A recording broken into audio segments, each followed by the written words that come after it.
In the autumn of 1818, on a patch of cleared ground in southern Indiana, a farm wife poured milk for her children from a cow whose milk came into the pitcher so thick it held the shape of the pour for a second before it settled.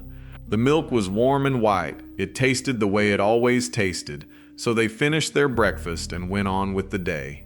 Within a week she was dead, and 2 of her children were too weak to stand. Whatever killed her, you couldn't see it, smell it, or taste it, and the milk that did it looked cleaner than what comes out of your kitchen fridge. They thought it was the night air, or bad water from the well, but it was none of that, and it wasn't a rattlesnake either, though the snakes usually got blamed for whatever took a woman on that frontier. What killed her was in the milk, and it came off a woodland plant whose flowers were no bigger than a grain of rice. There was one simple thing her family could have done that would have saved every one of them, and they didn't know how to do it. They missed the lesson on how to read a pasture before you drink what comes off it, the same way your great-great-grandfather could walk any field in August and tell you whether the milk from the cows would be clean or not. I'm going to show you how he did it, step by step, so you can do it too. There are 5 things those old farm families understood about a family cow that most of us have lost. The first 4 keep you from getting sick, and the 5th is the one nobody talks about anymore, and it's the exact thing that family in Indiana didn't do. We'll get to all of it. Stay with me, neighbor. This is worth 20 minutes of your time. I'm Amos Calder, 6th generation on this ridge. My people walked up out of the Carolina backcountry in the 1780s and stayed. My grandfather Eben raised me after my daddy died young, and before Eben passed, he sat me down and made me copy everything he knew into a leather journal, and he made me swear it wouldn't die with him. So here I am, keeping my word. Every farm wife in this country figures she knows what safe milk looks like, and the truth is most women alive today couldn't spot a killing pasture if you stood them in the middle of one. Their great-grandmothers could. They'd walk the fence line in August and know before they got to the gate. Picture a woman coming out to the barn at first light. The cow is waiting at the gate the way she always does, ears forward, tail easy, breath fogging in the cool air. Behind her, out past the fence, the pasture rolls up toward the shade of the tree line, and every blade of it looks the way it looked yesterday and the day before. The woman leans her forehead against the cow's warm flank and gets to work. Everything her eyes tell her says the animal is sound and the ground behind her is safe. Every bit of it. And that's the first lie, neighbor, the one your own eyes tell you. This skill didn't disappear because it quit working. It disappeared the day your family started buying milk out of a carton with a date stamped on the side.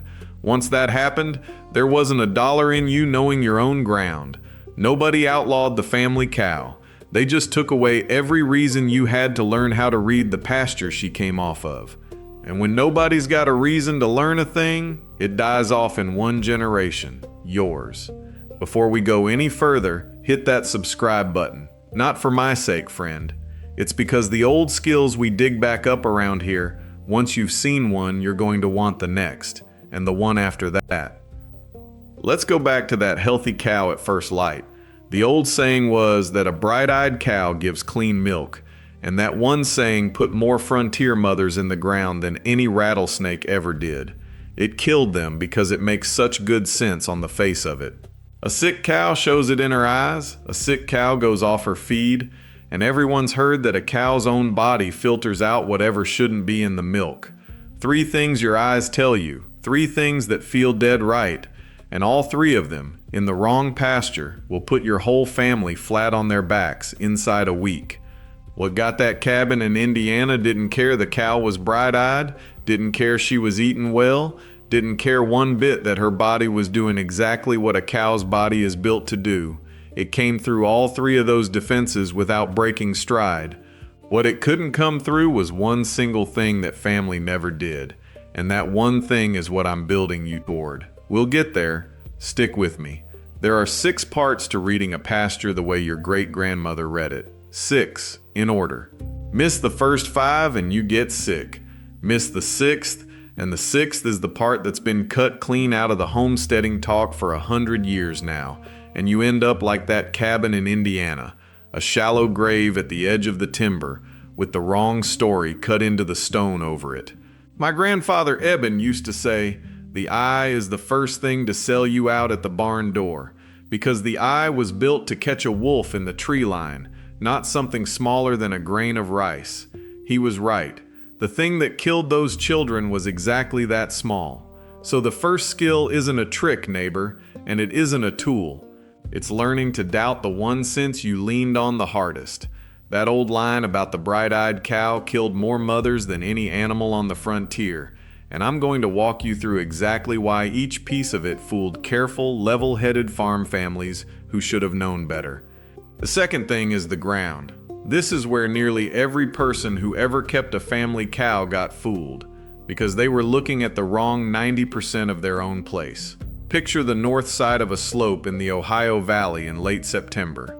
A brushy strip of shade running the length of a rail fence, tangled up with briar and second growth, mud in the low spot where a seep comes out of the hill. Cool air along the timber line even at noon. Nobody grazes it on purpose. Nobody walks it. It's the piece of ground you own and never see. Set that picture next to the pasture you had in your head a minute ago. The rule is this: the killer doesn't live in the field. It lives in the margin. Woodland edge, fence row, timber line, the north side of a slope, the brushy strip along the creek where the sun doesn't sit long. Anywhere the ground stays shaded, moist, and rich. Anywhere the tools haven't been through in a while. That's the address. Your pasture may be clean, friend. Your fence row is the question. You're checking for three things. Shade first, not dappled shade, deep shade, the kind where the ground stays cool at noon. Moisture second, a seep, a creek margin, a low pocket that never quite dries out even in a dry August. Disturbance third, a cleared edge, a fence line, the strip where the plow turned back, the strip where the axe came through and moved on. Deep shade, wet ground, cut edge, all three together. That's the address. Now the honest part. Every settler who ever cleared a field in the eastern woods left a wooded edge. They had to. The stumps were too many, the timber too thick, the labor too dear to push the axe all the way to the property line. So the field opens up in the middle, and the shade holds along the outside. When August comes in brown and hard, the cattle drift off the burned pasture and go looking for something green. Where do they find it? At the edge, in the shade.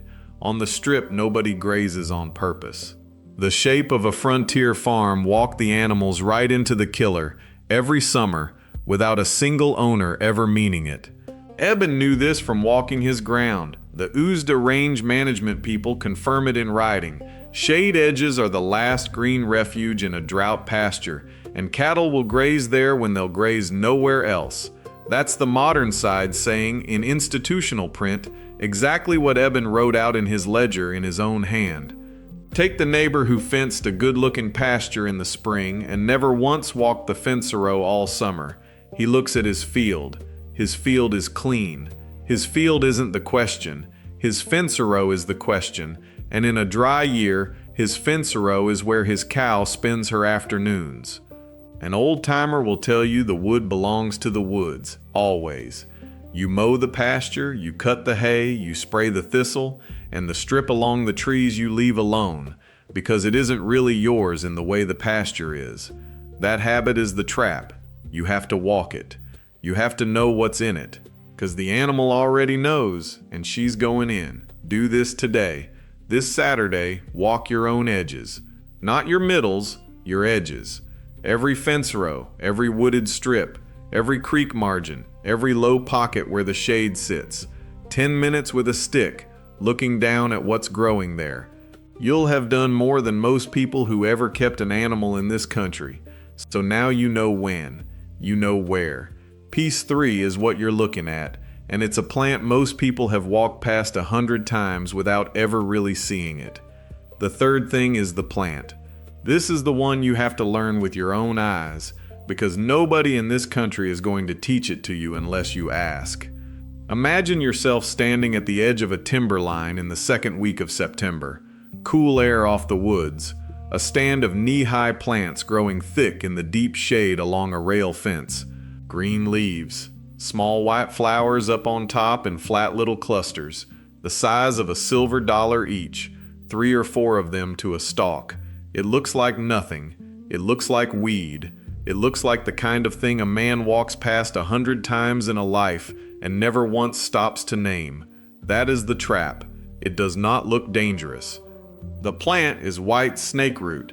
In the book, it is Agaritina altissima. That is the only Latin I am going to give you in this whole talk, and I want you to say it once, out loud, so it sticks. White snakeroot, Agaritina altissima, the plant that emptied cabins. Here is how you know. 3 things, together. Never one. Height and habit, first.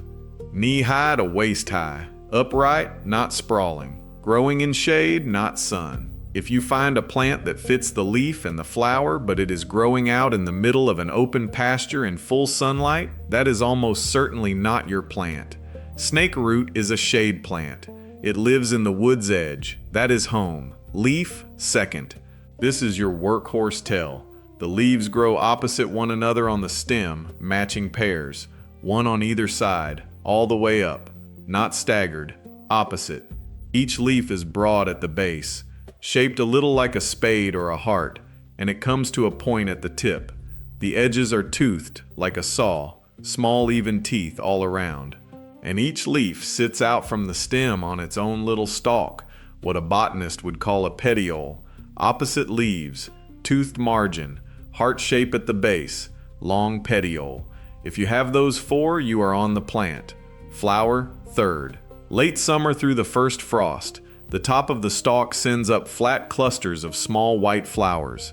Not spikes, not a single blossom. Flat clusters sitting up level with dozens of tiny white blooms packed in each one. That is the bloom window that gave the milk its worst month. Height, leaf, flower. 3 together. 1 out of 3 is a coincidence. 2 out of 3 is a maybe. 3 out of 3 is your plant.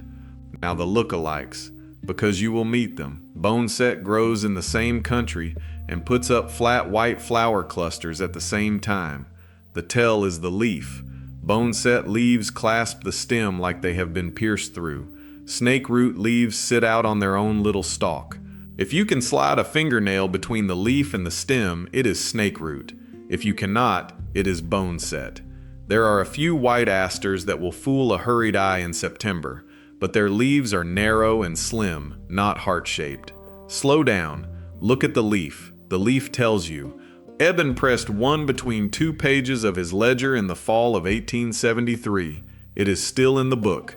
The Uzda plant profile shows the same leaf, the same flower cluster, the same bloom window, in institutional print, more than 100 years later. The old side and the modern side are looking at the same plant.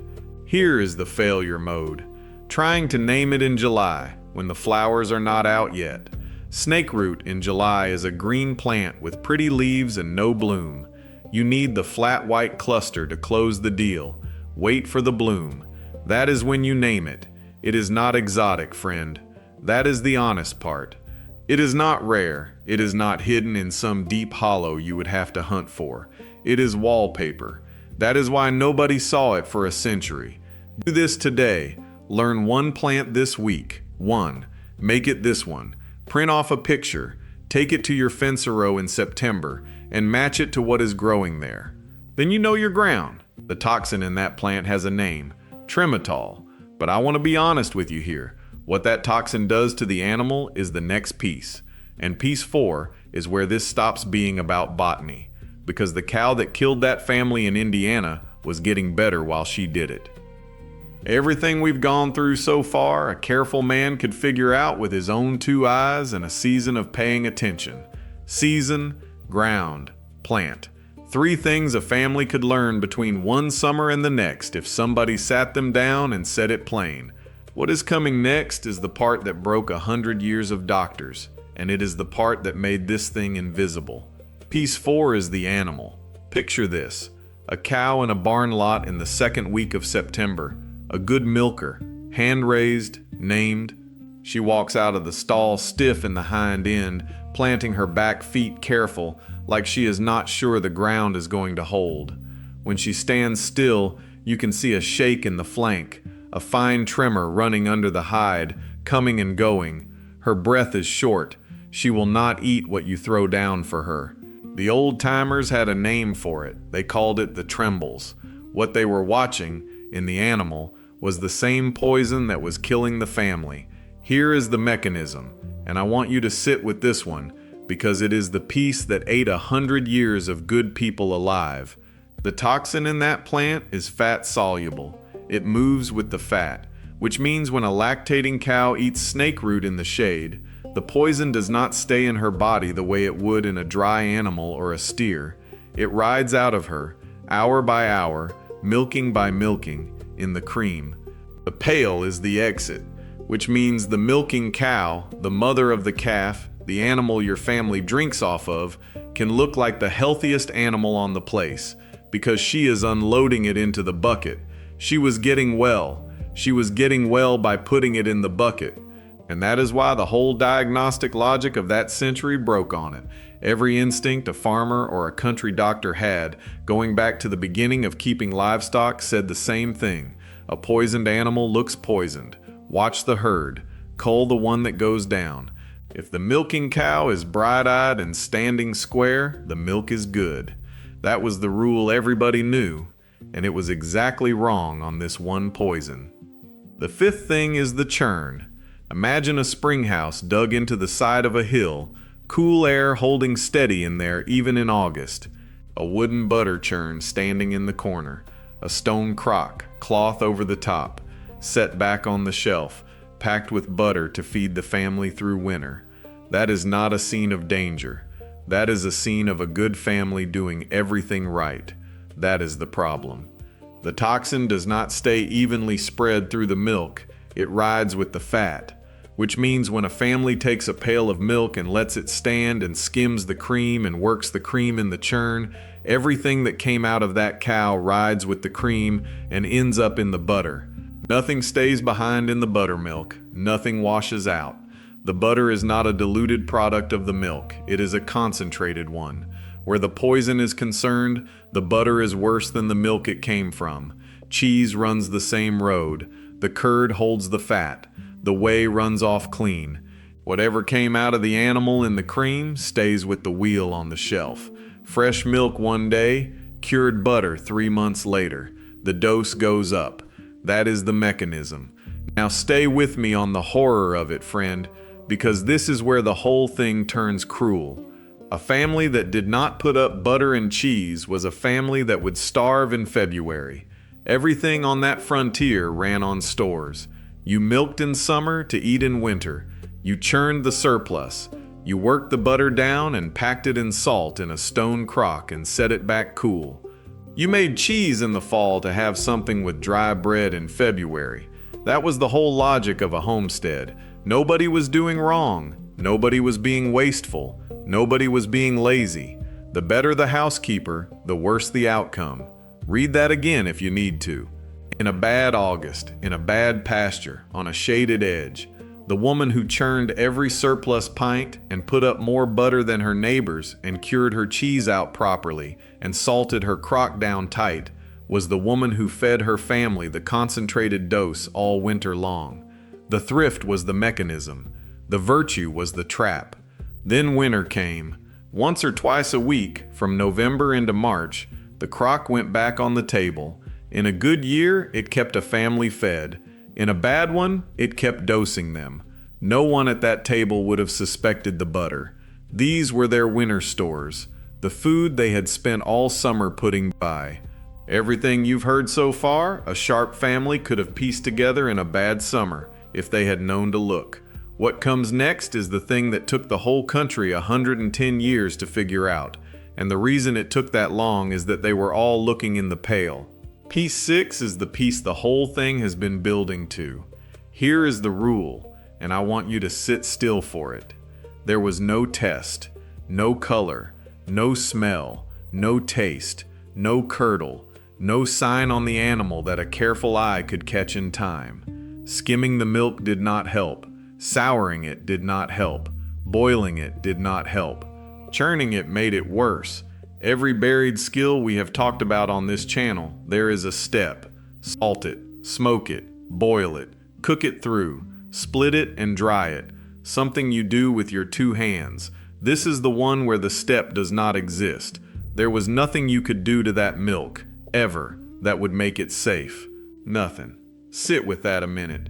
Because every family on that frontier who lost somebody spent the rest of their life going back over what they had done to that milk, what they should have done, what a smarter woman would have known, what a more careful man would have caught. And the answer, the honest answer, the answer nobody could give them for 100 years, was that the milk was not the place. There was no move to make in the milk. There never had been. Now here is the turn. Because I am not going to leave you standing over a pail with nothing to do. The defense was never in the milk, neighbor. It was 300 yards uphill, in a strip of shade nobody had thought to look at. Everything we have already talked about is the sixth piece. The season, the edge, the plant, the animal. 4 things you can see, 4 things you can walk, 4 things you can name. That is the fix. It was upstream the whole time. The milk was the last place to look. It should have been the first place. Read the ground. That is the whole method. Now the reveal that will bother some of you, and I am telling it to you straight anyway, because it is what the record says. The thing that finally ended milk sickness across America was not a cure. It was not a warning. It was not an old-timer's ledger finally getting read by a doctor. It was dilution, pooling.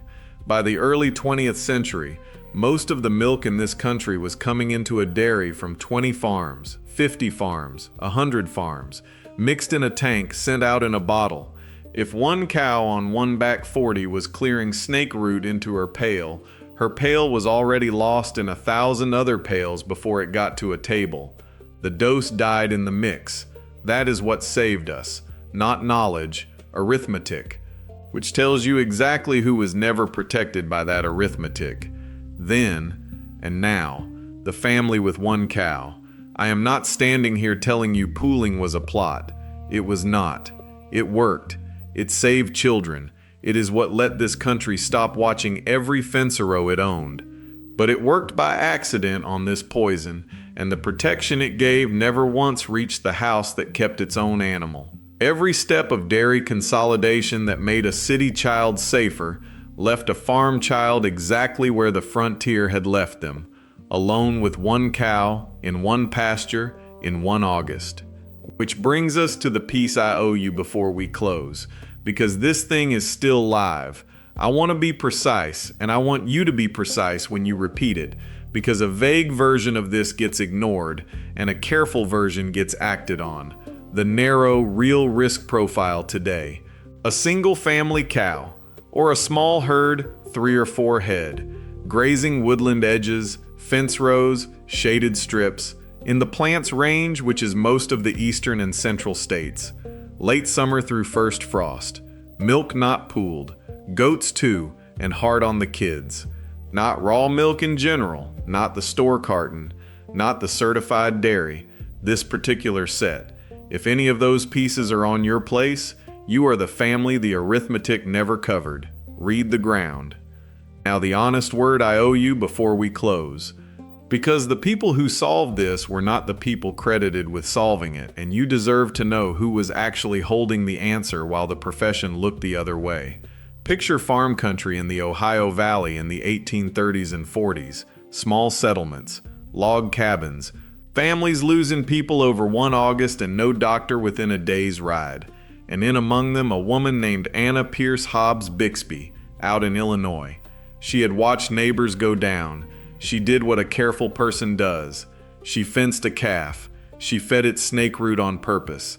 She watched it sicken.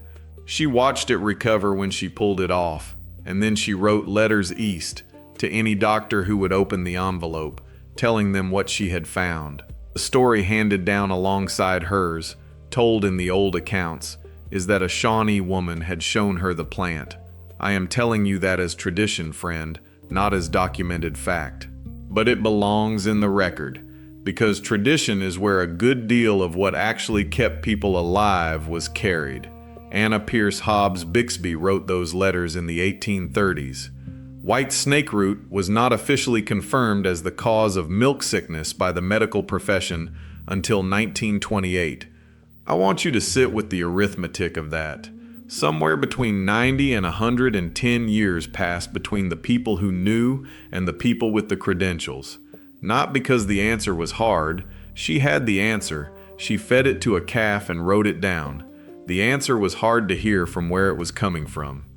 In 1967, an American medical historian asked in print how the leading killer of an entire region of the country went unrecognized by the profession for a century. He did not have a comfortable answer either. I do not either. I only know what the record says. This poison, this century, this gap. I want to keep the frame here narrow, neighbor, because a big loose grievance is easy to say and easy to dismiss. This is not doctors do not listen to ordinary people. That is a different, bigger, worse claim, and I am not the man to make it, and this is not the video to make it in. This is one poison. It took a lot of people. The women and men who worked it out first were farm women and farm men, and one of them, at least, was learning from an older tradition still, and the century it took to confirm what they already knew is on the record. Now go back to the cabin one last time. Southern Indiana, October 1818. Nancy Hanks Lincoln, going down over 5 days on a rope bed. 2 children in the room. The boy of 9 in the corner. The family did nothing wrong. The cow looked well. The milk looked like milk. The butter looked like butter. They blamed the night air, and then they blamed the well, and then they blamed a neighbor. And the thing that killed her was a plant that had grown in the shade at the edge of their own clearing every summer of her life, that she had walked past 100 times, that she had never once looked at. They would have known what to do with a rattlesnake. They had stories for a snake. It warned you. It rattled. What took her had no story. What took her had no bite. It stood at the edge of the field, in the shade, and waited for a dry August. That is the comparison the title of this talk promised. Rattlesnakes made the frontier stories because rattlesnakes made better stories. This did not. It emptied whole settlements in the Ohio Valley in the late summer of a bad drought year, whole cabins standing empty by first frost. The families that survived pulled up and moved on, and the rattlesnakes got the tall tales. It never bit anybody. It just grew in the shade and waited for a dry August. Here is the whole method in one breath, friend. All 6 pieces as one motion. Dry summer through first frost. Not the pasture, the edge of it. One plant, 3 ways to be sure. The healthiest looking cow on the place. Never churn milk you cannot vouch for. And the last piece, there is nothing you can do to the milk, so you do it to the ground. That is the whole method. And now it is yours. This was never just about a cow, neighbor. It was about being a person who knows what his own ground is doing. Everybody on this continent used to know their pasture the way you know your own hallway in the dark. They walked their fence rows in the driest month. They knew every plant that had come up in the shade along the timberline since the year they had cleared it. They did not have to think about it. It was in the eye. We traded that for a carton and a date stamp. And mostly that trade worked out. Mostly it saved children. I am not standing here telling you the bottle in the refrigerator is coming for your family. It is not. That is the vague version of this that gets ignored. But the day you keep an animal, the day you go get your milk from somebody who keeps one, the day you take a jar off a neighbor because you like the taste of it better, you are back in 1818, and 1818 does not care what year it says on your calendar. The arithmetic that made this country safe from milk sickness left one house out, the house with one cow. That has not changed. You do not have to master all 6 pieces this week. Do one. This Saturday, walk your own fence rows. Not your middles, your edges. The north side of your slope. The strip along the creek. The wooded corner behind the barn nobody ever mows. 10 minutes with a stick, looking down at what is growing there. Learn one plant, make it this one. That is the whole first step. You will have done more than most people who ever kept an animal in this country. Your granddad knew all of this. Somebody just did not get the chance to pass it down to you. That is what I was here for. I ran this walk on my own creek this fall, found 3 edges I would not graze a cow on. Snakeroot thick along the north side of the upper pasture, in that strip of shade where the seep comes out. Did not regret an hour of the walk. Put a fence in the next weekend. Tell me down below, did your grandparents keep a family cow? Did they teach you what to walk past and what to pull? Or did that piece not make it to you either? The buried skill that gets the most stories in the comments is the one I go deep on next. A skill that kept families fed and standing for 300 years, almost gone. Now you are one of the keepers. Next time. The $2 pantry skill that put a whole industry out of business. And the year they made sure you would forget it was ever there. Let's keep the old ways, friend.